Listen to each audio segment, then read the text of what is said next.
Olá a todos! Sejam bem-vindos ao meu canal. Hoje vamos falar sobre a história da Torre de Babel, uma história que tem sido contada há milhares de anos em diferentes culturas e tradições religiosas. A história da Torre de Babel é uma narrativa bíblica que tem sido interpretada de várias maneiras, mas que sempre foi um símbolo de vaidade e arrogância humana. Origem da Torre de Babel. A história da Torre de Babel começa com os descendentes de Noé, que se estabeleceram na planície de Sinear, na Mesopotâmia. Eles decidiram construir uma torre que alcançasse o céu, como um símbolo de sua grandeza e poder. A confusão das línguas. De acordo com a narrativa bíblica, Deus viu a torre e decidiu confundir a língua dos construtores para que não pudessem mais se entender. Os construtores foram então obrigados a se separar em grupos de pessoas que falavam a mesma língua e partiram em direções diferentes, formando diferentes culturas e nações. Significado da história.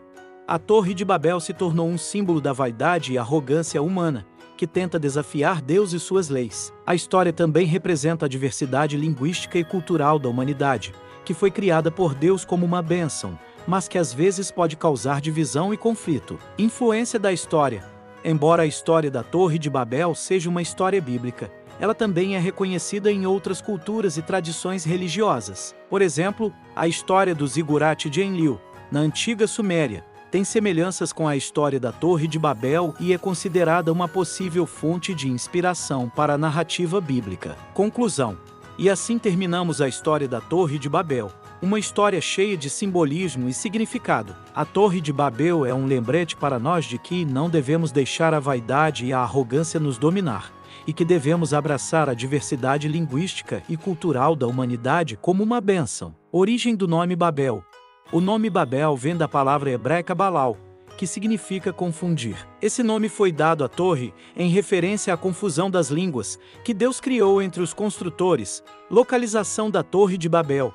A localização exata da Torre de Babel é desconhecida. No entanto, acredita-se que tenha sido construída na antiga cidade de Babilônia, que está localizada no atual Iraque. A história da Torre de Babel em outras culturas. A história da Torre de Babel tem semelhanças com outras histórias de diferentes culturas. Por exemplo, na mitologia grega, a história da Torre de Babel é semelhante à história da Torre de Pisistratos, que foi construída por um rei que tentou subir ao Olimpo. A interpretação da história da Torre de Babel.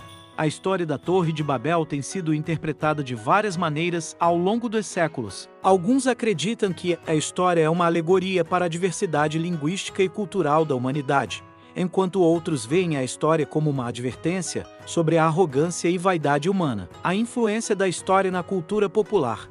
A história da Torre de Babel tem sido retratada em várias obras de arte, literatura e música ao longo dos séculos. Por exemplo, a Torre de Babel foi retratada em um famoso quadro do pintor holandês Pieter Bruegel, o Velho, e também foi mencionada em várias músicas, como a música Babylon de David Gray. Espero que vocês tenham gostado desse vídeo e aprendido um pouco mais sobre essa história fascinante. Até a próxima!